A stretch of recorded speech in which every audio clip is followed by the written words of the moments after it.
कि वृषभानु जी ने 108 बैलगाड़ियां भर करके रत्न भेजे वृंदावन, और उसका भाव यह था कि भाई लड़की वालों ने जितना सामान भेजा है वो दुगना करके भेजना पड़ेगा।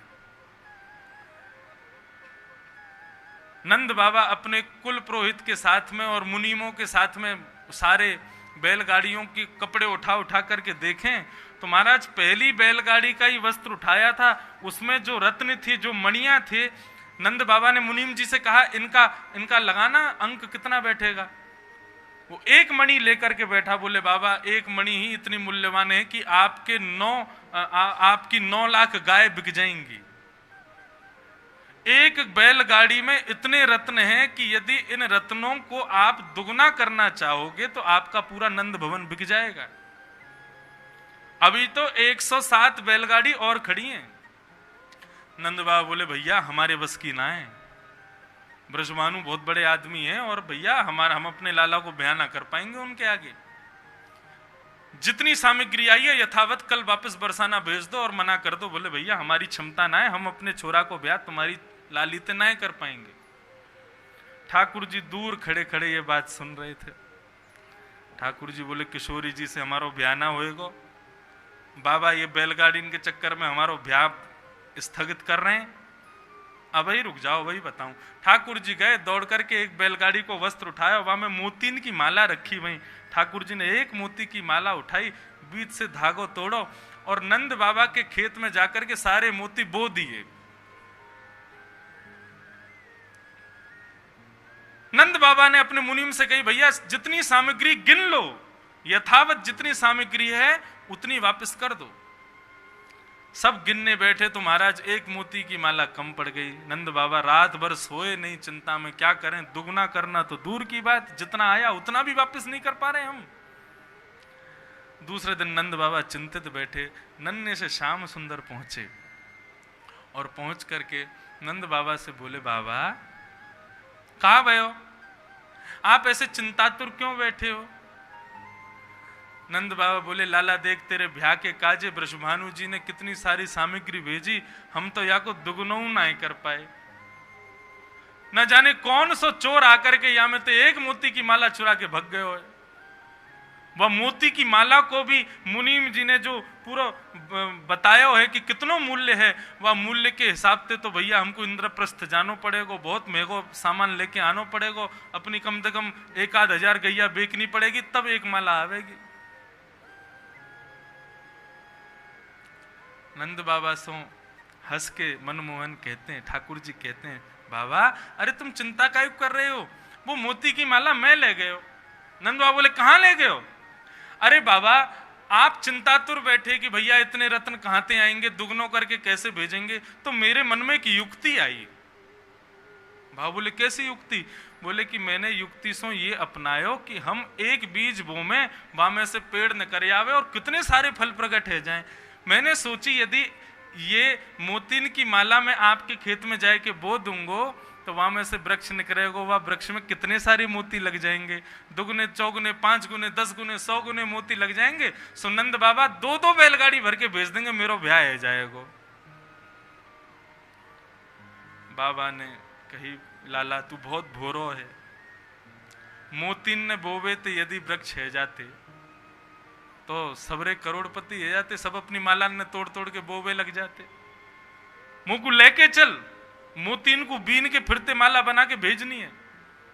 ठाकुर जी जैसे ही नंद बाबा को लेकर के खेत में पहुंचे तो क्या देखते हैं नंद बाबा, जहां तक दृष्टि जा रही है वहां तक मोतियों के वृक्ष खड़े हैं, नए नए रत्न, नए नई मणियां उनमें प्रकट हो गई हैं। बोले बाबा देखो मैंने कही ना कि मोती और मणि इनके पेड़ उगे आएंगे, अब आप मेरो ब्याह स्थगित मत करो, इन सबरी मणि मोती इनको दुगने दुगने करके भेज दे और मेरो ब्याह किशोरी जी से कराए दो। तो दुगना करके नंद बाबा ने भेजा। भांडीर वन में ब्रह्मा जी पधारे और छोटे से किशोरी जी, छोटे से कन्हैया, दोनों उनको ब्याह संपन्न भय। ऐसी कथा गर्ग संहिता में आती। कृष्ण हृदय स्थिता राधा, राधा हृदय स्थितो हरि, जीवने निधने नित्यम राधा कृष्ण गतिर्मम राधा कृष्ण बंधुओं, लेकिन ये जो ठाकुर जी का स्वरूप है ना, ये विश्वास मानिएगा ब्रजवासियों के अलावा अन्यत्र किसी को ये स्वरूप समझ में आ ही नहीं सकता। सब उनको प्रेमी प्रेमिका के रूप में देखते हैं, लेकिन इस प्रकार से ठाकुर जी का दर्शन करना भी गलत है। वो भले ही प्रिया प्रियतम हैं, एक दूसरे के प्रेमी हैं, लेकिन हैं एक ही, उनमें भेद है नहीं, वे एक ही है। उनको बारंबार प्रणाम करते हैं।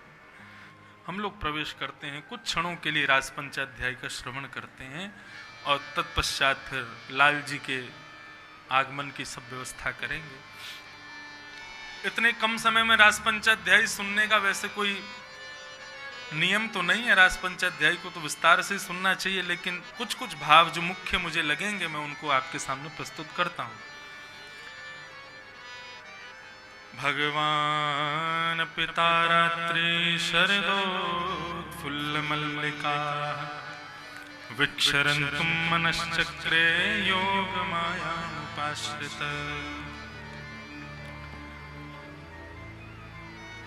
शरद पूर्णिमा का चंद्रमा उदयमान हुआ है इस वृंदावन प्रेम नगरी में। हुआ तो पूरे विश्व में है, लेकिन प्रेम स्वरूप धारण करके इस वृंदावन में ही दृश्यमान हो रहा है। जैसे चंद्रमा में कभी कोई ग्रहण लगता है तो अमेरिका में लग रहा है, इंडिया में नहीं लग रहा, ऐसा होता है कई बार। तो उसी प्रकार आज प्रेम स्वरूप चंद्रमा का दर्शन केवल वृंदावन में हो रहा है और कहीं नहीं हो रहा है। कैसे प्रेम स्वरूप? बोले आज चंद्रमा अलग ही दिख रहे हैं। शरद का चंद्रमा और दिन की पूर्णिमा के चंद्रमाओं से अलग होता है, और शरद का चंद्रमा कुछ गुलाबी रंग का सा होता है। एक संत अपने प्रवचन में कह रहे थे कि शरद का चंद्रमा जो है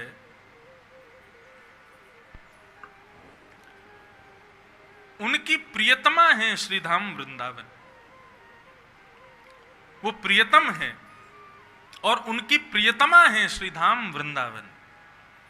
तो जब शरद पूर्णिमा का चंद्रमा उदित होता है तो लाल लाल क्यों हो जाता है? बोले अपनी प्रियतमा के सौंदर्य को देख करके जिस प्रकार प्रियतम के गाल लाल पड़ जाते हैं, ऐसे ही प्रियतम चंद्रमा लाल लाल हो जाता है अपनी प्रियतमा वृंदावन को देख करके। क्यों? वृंदावन में ऐसा क्या सुंदर है?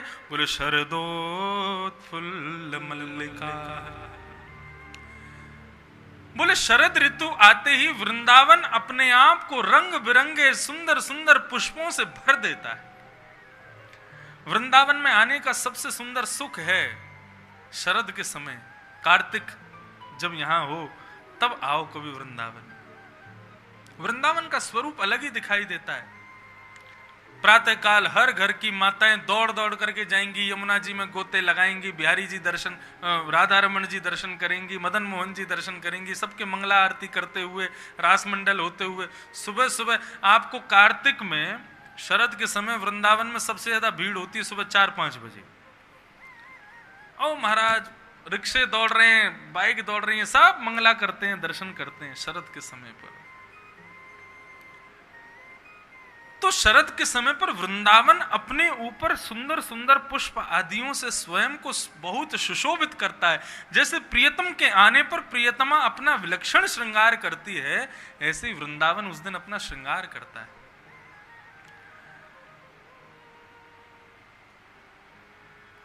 शरद पूर्णिमा के चंद्रमा के निकलने वाली किरणें वृंदावन के पुष्पों पर पड़ती हैं और वृंदावन के रंग बिरंगे पुष्पों से पड़कर के वही सब प्रतिबिंबित हो जाती हैं, रिफ्लेक्टेड। जैसे कि शीशे पर आप टॉर्च से लाइट मारो तो टकरा के कहीं और जाती है ना, ठीक उसी प्रकार शरद के चंद्रमा से आने वाली किरण वो वृंदावन के नव रंग पुष्पों पर पड़ती है और पुष्पों पर पड़कर के जो रंग पुष्प का है वो रंग धारण करके वृंदावन को सुशोभित कर रही है। ऐसा वृंदावन। बोले आज इतना सज क्यों रहा है वृंदावन? ये वृंदावन इतना श्रृंगार क्यों कर रहा है? विक्षरन्तुम मनश्चक्रे।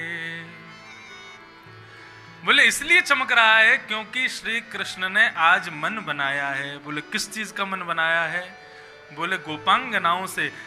परमात्मा ने मन बनाया है जीवात्मा से मिलने के लिए, आज एकाकार होने के लिए ठाकुर जी ने मन बनाया है। इसलिए वृंदावन उनके मन के भाव को जान करके अति प्रसन्न हो रहा है, अपने आप को सुशोभित कर रहा है, सजा रहा है।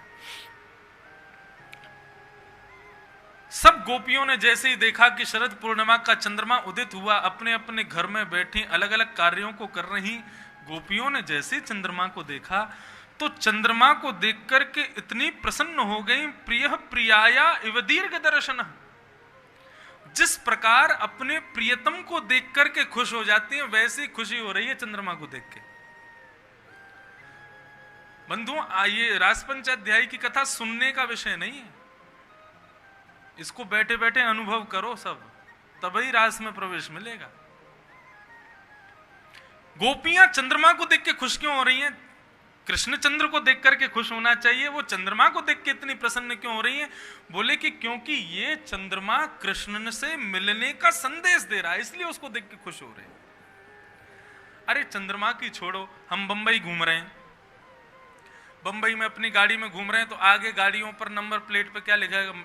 MH 01, 02, 03, 04, ये मुंबई का नंबर प्लेट है।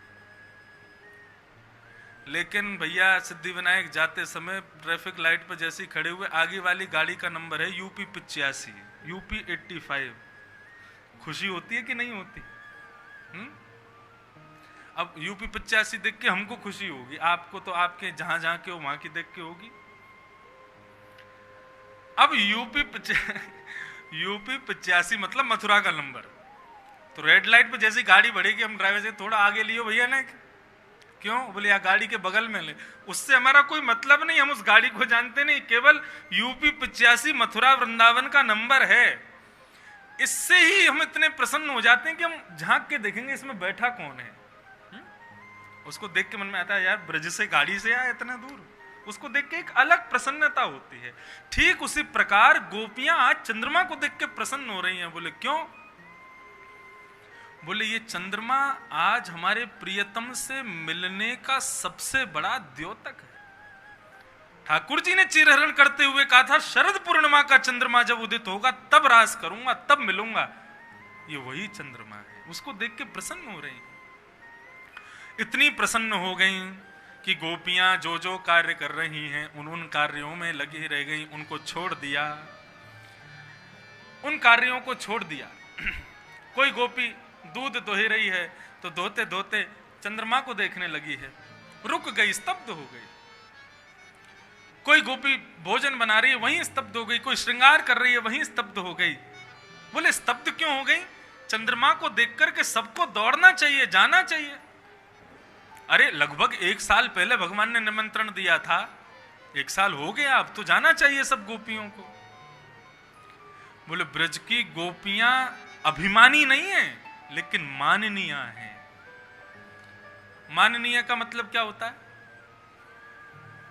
माननीय का मतलब यह है कि भाई 1 साल पहले ठाकुर जी ने कहा था कि मैं शरद पूर्णिमा पर मिलूंगा, अब 1 साल में दोबारा तो कभी कहा नहीं, और आज के दिन मिलना है, अब भी कोई सूचना तो भेजी नहीं उन्होंने।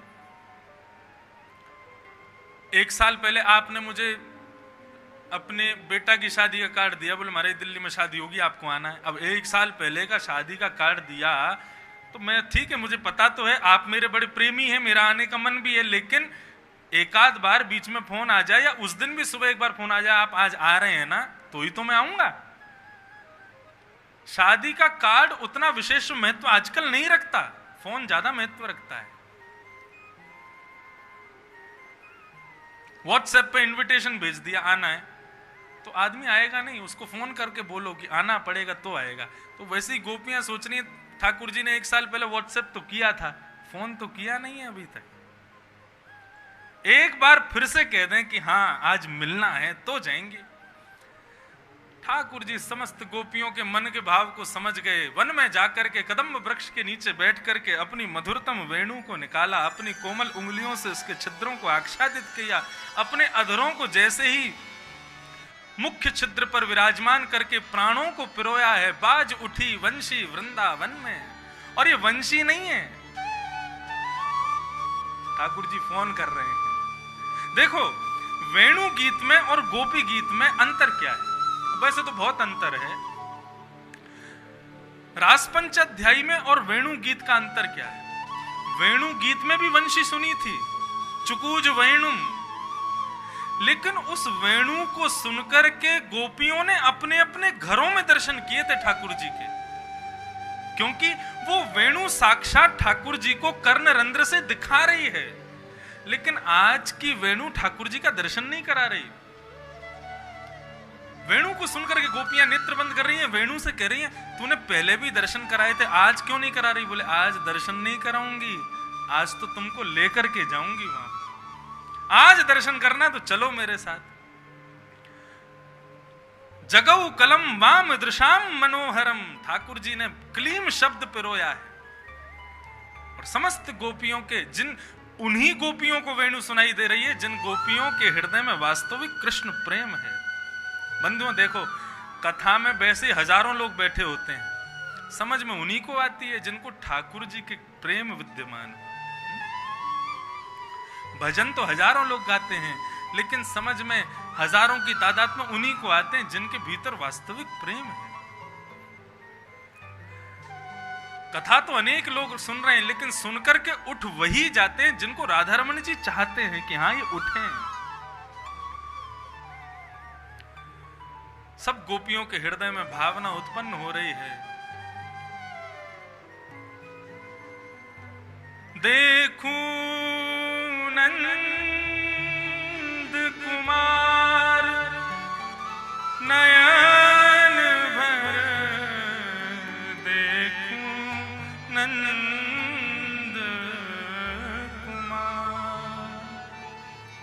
नंद कुमार को जाकर के एक बार देख लें। बिन देखे हूं विवश भई हूं, रोम रोम सब रोम रोम दर्शन करता है गोपियों का। केवल दो नेत्र नहीं देखते ठाकुर जी को, प्रत्येक रोम दर्शन करता है गोपियों का। आज की वेणु की ध्वनि को सुनकर के गोपियां खुद को रोक नहीं पाई। बोले यदि आज भी रुकी रह गई तो कन्हैया तो कहते हैं ना, सर्वधर्मान परित्यज्य माम एकम शरणम ब्रज, सबको छोड़ के मेरी शरण में आओ। वे केवल एक धर्म को छोड़ने के लिए नहीं कहते, वे कहते हैं लौकिक धर्म छोड़ो, सांसारिक धर्म छोड़ो, ये पति परिवार सब लौकिक धर्म है, विसरो पति परिवार। सब गोपियां अपने पति बच्चे परिवार खानदान जो सब नियम सब छोड़ करके दौड़ी हैं कृष्ण से मिलने के लिए। अब अनेक बार बताया है कैसी कैसी स्थिति से दौड़े हैं। मतलब ये मान लीजिए यदि रास भूमि में जाकर के गोपियों की दशा मनोदशा देखी जाए तो वहां गोपियां ऐसी उबड़ खाबड़ बन के आई हैं। किसी की एक आंख में काजल लगा है, किसी के एक होठ में लिपस्टिक लगी है, लालिमा लगी है, लिपस्टिक तब तो नहीं होती होगी, और किसी ने उल्टे सीधे वस्त्र पहने, किसी के केश आधे खुले आधे बंधे हुए हैं।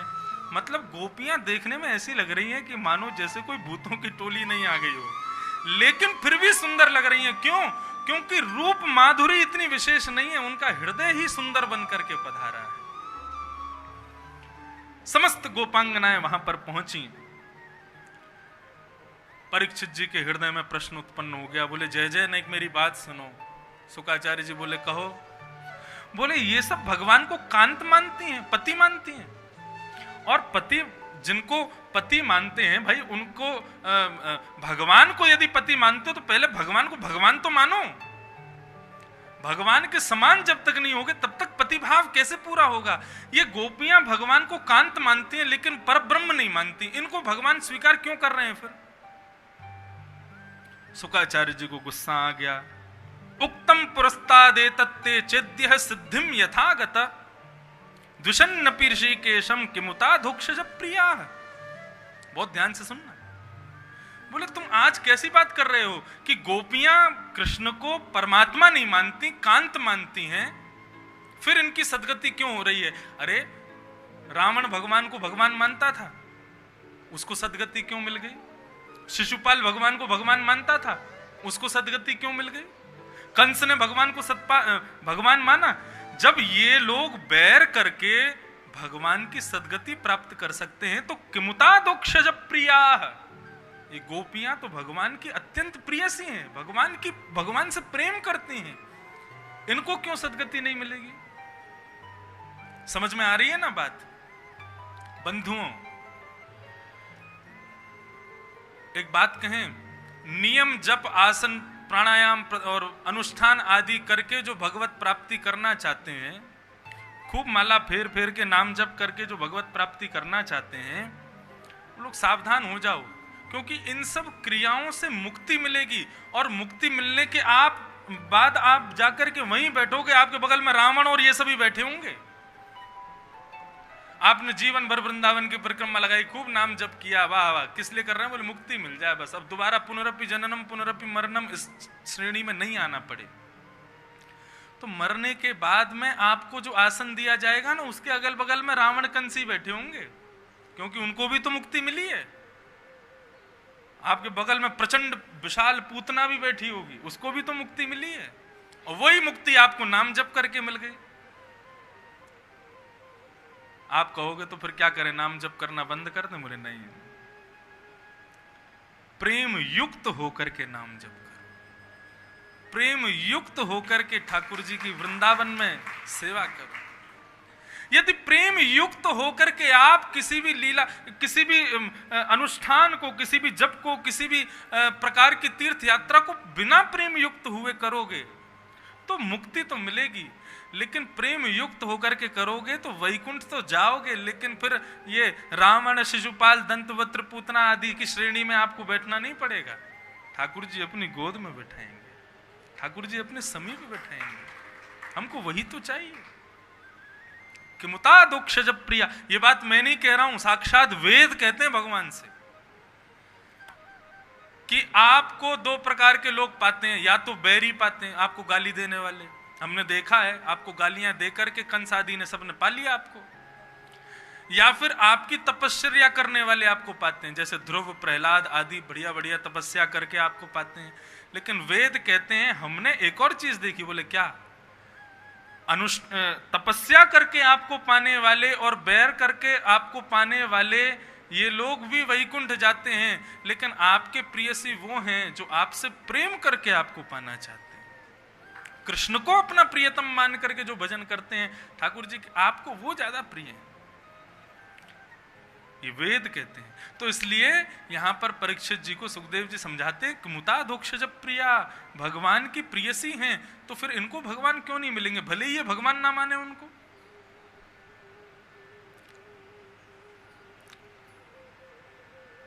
भगवान यहां स्वागत करते हैं, स्वागतम वो महाभाग प्रियम किम करवाणि वा ब्रजस्या नामयं कश्चित् ब्रूतागमन कारणम्। स्वागतम स्वागतम स्वागतम, आइए आइए। समस्त गोपियों को सामने देख करके ठाकुर जी ने स्वागत किया। सब गोपियां खुश हो गईं, वाह हमारा स्वागत कर रहे हैं।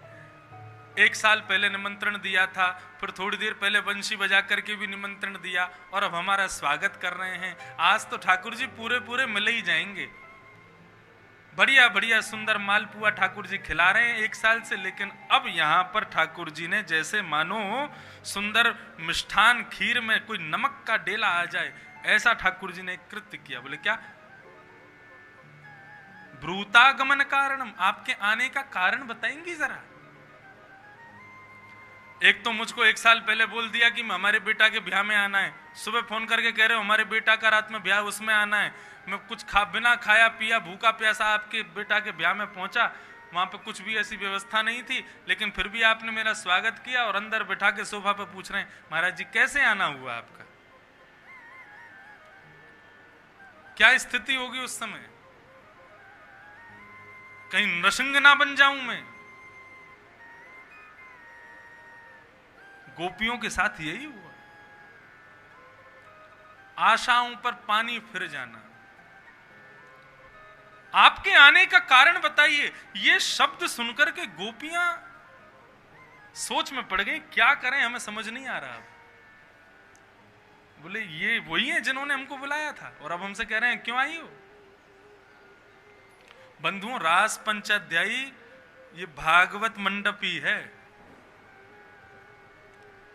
श्रीमद् भागवत जिस दिन यहां विराजमान होती हैं उस दिन शरदोत्फुल्ल मल्लिका, यहां पर सुंदर सुंदर पुष्प रोज चढ़ाए जाते हैं।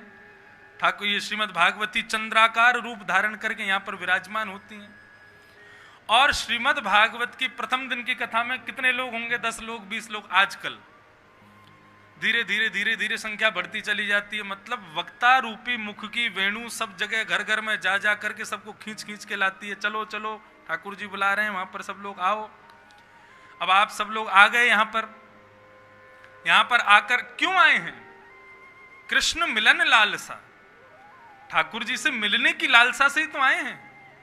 लेकिन ठाकुर जी यहां पर आपको बार बार क्या करेंगे? संसार का मोह प्रदर्शित करेंगे। सब लोग इधर देखो, सामने देखो, यहां पर 10 मिनट और कथा कह रहे हैं बस हम। तो सबको मोह प्रदर्शित करेंगे। कथा 4 घंटे बाद पूरी हो जाएगी, सब लोग वापस दुनिया में जाते हैं। घर पे फोन करके पूछेंगे बेटा कैसे हो, बेटी कैसे हो, घर कैसा है, क्या, फिर से संसार में फंसने लग जाते हैं।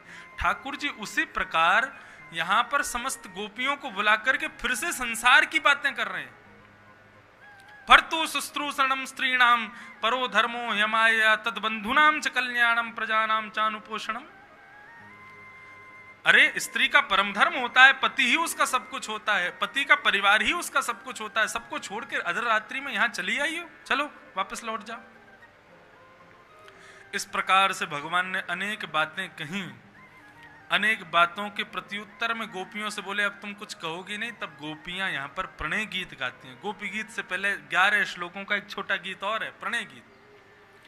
मेवं विभोरहति मेवं विभोरहति भवान गदितुं नृशंसं संतज्य सर्व विषयांस्तव पादमूलम्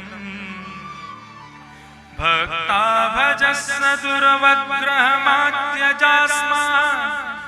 देवो यथादिपुरुषो भजते मुमुक्षु। अच्छा, प्रणय गीत में पहले तो गोपियों ने बहुत जोर से फटकारा भगवान को। क्या कह रही है? बोले निशंसम, निर्दयी, हमको बुला लिया यहाँ पे और अब कह रहे हो क्यों आई हो? संत्यज्य सर्व विषयांस्तव पादमूलम, सारे विषयों को छोड़ करके तुम्हारे चरणारविंदों में आई हैं। तुम हमको साधारण स्त्री मत समझो, हम साधारण लौकिक सुख के लिए तुम्हारे पास नहीं आई हैं। गोपियां यहां पर इस बात का स्पष्टीकरण कर रही हैं कि ये रासलीला काम लीला नहीं है, विशुद्ध प्रेम लीला है। गोपियां क्या कहती हैं? भक्ता भजस्स दुर्वग्रहमात्यजास्मान, भक्त को भगवान से मिलने के लिए कितने दुर्गम रास्ते पार करने पड़ते हैं ये भक्त जानता है, भगवान नहीं जानते। भक्त और भात की बनने की प्रक्रिया एक जैसी होती है। भात कैसे बनता है?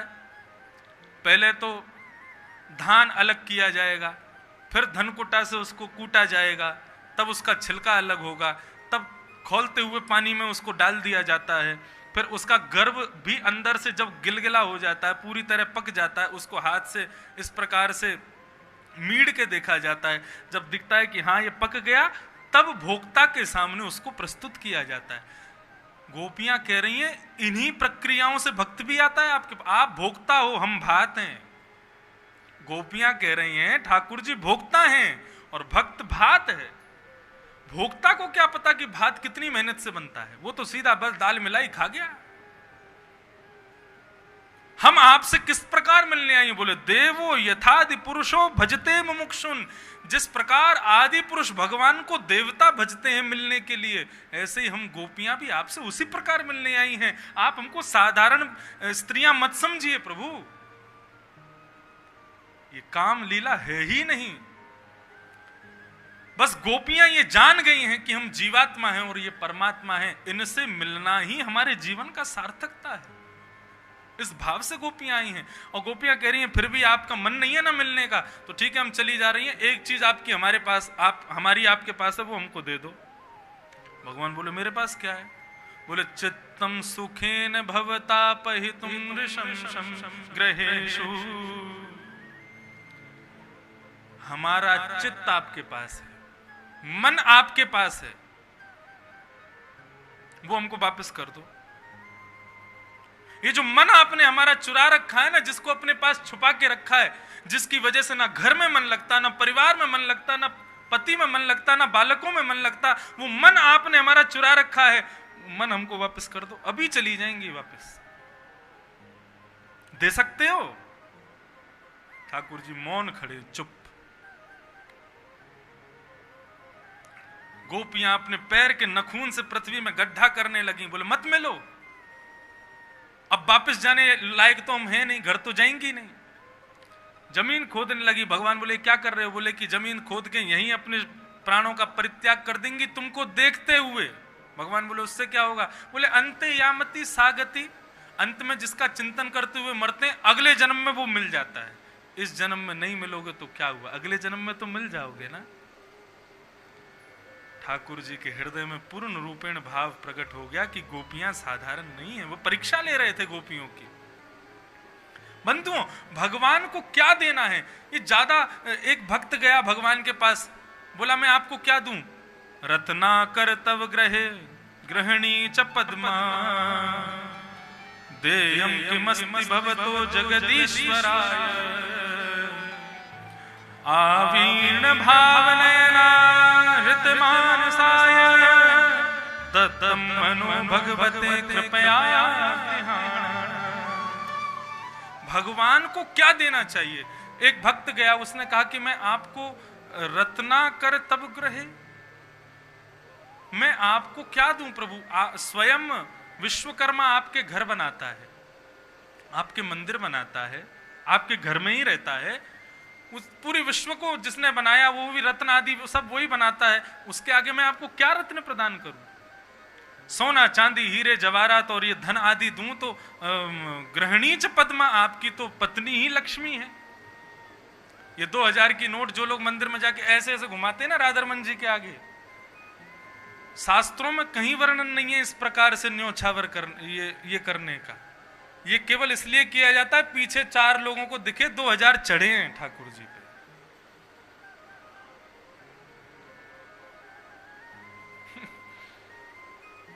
आपने जो धन दिया, अरे वो पत्नी है ठाकुर जी की, आपने ठाकुर जी के सामने 2000 रुपए चढ़ा के क्या कर दिया? मेरे जन्मदिन में आके मेरे घर की पेंटिंग उतार के मुझसे कह रहे हो हैप्पी बर्थडे महाराज जी, ये तो मेरे घर की पेंटिंग है, मुझे ही दे रहे हो? बोले कि अब ले लो, यही है आपकी। ठाकुर जी की वस्तु, ठाकुर जी को देख के सीना चढ़ के चल रहे हो, 2000 चढ़ाए हमने। देयम किमस्ति भवतो जगदीश्वराय, आप जगदीश्वर, आपको हम क्या दे सकते हैं? तब अंत में कितनी अच्छी बात कहता है, दत्तम मनो, मैं अपना मन आपको दे सकता हूं। दत्तम मनो भगवते कृपया गृहाण, मैं अपना मन यदि आपको प्रस्तुत करूंगा तो मैं मानता हूं कि आप उसको ग्रहण जरूर करेंगे, क्योंकि मैंने सुना है रासपंच अध्याय में गोपियां आपसे अपनी वस्तु के रूप में मन को मांगती हैं, मतलब आपने उनका मन स्वीकार किया था, इसलिए प्रभु मैं आपको मन, ठाकुर जी को मन देना चाहिए। जैसी गोपियों ने कहा हम मन देंगी, ठाकुर जी ने प्रसन्न हो गए, प्रसन्न होकर के समस्त गोपांगनाओं के साथ में रास किया। एक कृष्ण बहुत गोपियां, ये है रास।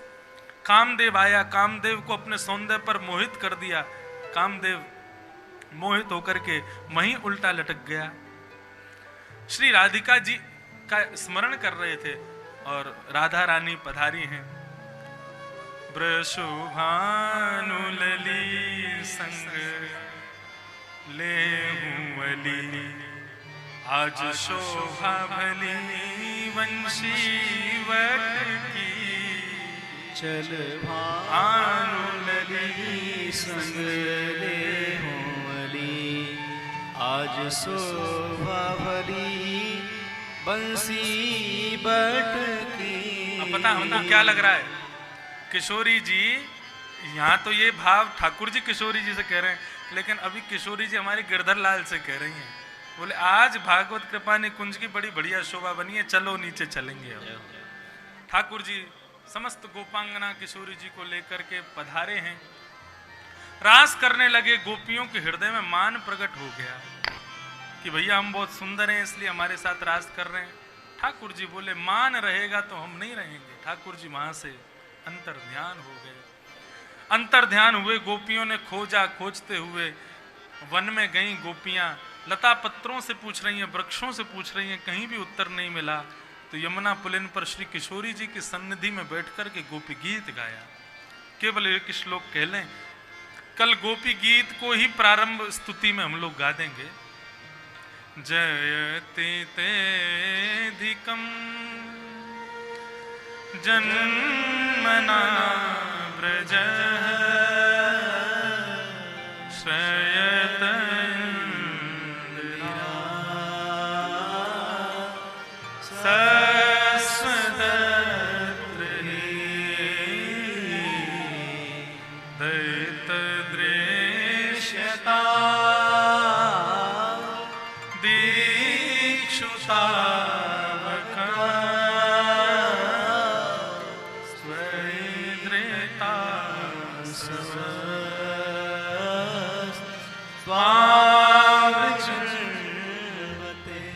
गोपियों ने गोपी गीत गाया। गोपी गीत गाते गाते जैसे ही रुरुदुः स्वस्वरम राजन कृष्ण दर्शन लालसा, स्वस्वर में गोपियों ने रोना शुरू किया। मेरे मन का ऐसा भाव है क्योंकि तुरंत ताशा माविर्भूत शौरी स्मयमाय मुखाम्बुज पीतांबर धरश रघुवी साक्षान मन्मथ ठाकुर जी प्रकट हो गए। बड़ी जल्दी, इतनी जल्दी तो वही प्रकट हो सकता है जो वहीं बैठा हो। हमको ऐसा लगता है असंख्य गोपियां थीं और असंख्य गोपियों के बीच में जिस प्रकार असंख्य बरातियों के बीच में बिना निमंत्रित बराती भी भोजन कर जाते हैं, किसी को पता नहीं चलता ना, कोई पूछता थोड़ी है तुमने किया कि नहीं किया। ऐसी असंख्य गोपियों के बीच में ठाकुर जी अंतर ध्यान नहीं हुए। ठाकुर जी ने अपने केश खोल लिए और अपनी काली कमली गोपियों की तरह ओढ़ ली होगी। स्वयं भी गोपी बन गए होंगे और चतुर तो हैं ही हमारे लाल जी। गोपी इनके कंधा पे सिर रख रख के रो रहे होंगे, कहां चले गए श्याम सुंदर, कहां गए मुरली मनोहर। ठाकुर जी स्वयं को खोज रहे होंगे गोपियों के संगी। और खोजते खोजते जब गोपी गीत गाने के बाद में गोपियों ने रोना शुरू किया। अब देखो, रोना जबरदस्ती नहीं हो सकता। बाकी सब काम तो ठाकुर जी ने जबरदस्ती कर लिए, रोना जबरदस्ती थोड़ी होगा। वो तो जब मन में भाव होगा तभी तो होगा। सब रो रही होंगी, ठाकुर जी रोए नहीं होंगे। गोपियों ने कोनी मारी होगी, अरे तू क्यों ना रो रही है। सोई ठाकुर जी ने क्या किया, बोले ताशाम आविर्भूत शौरी, मुंह पोंछने लगे। स्मयमाय मुखाम्बुज, मानो जैसे कुछ खा के आ रहे हों। पीतांबर धरश रघुवी साक्षान मन्मथ मन। यहां पर देखो, इस बात पे कोई प्रकाश नहीं डालता। स्मयमाय मुखाम्बुज, ठाकुर जैसे खाना खाने के बाद हम लोग मुंह पहुंचते हैं, ऐसे ठाकुर जी मुंह पहुंचते हुए प्रकट हुए। क्यों? एक गोपी बोली, क्या खा के आ रहे हो बताओ जरा। बोले हम अंतर ध्यान क्यों हुए थे, अंतर्धीयत क्यों हुए थे। बोले क्योंकि आप सब लोगों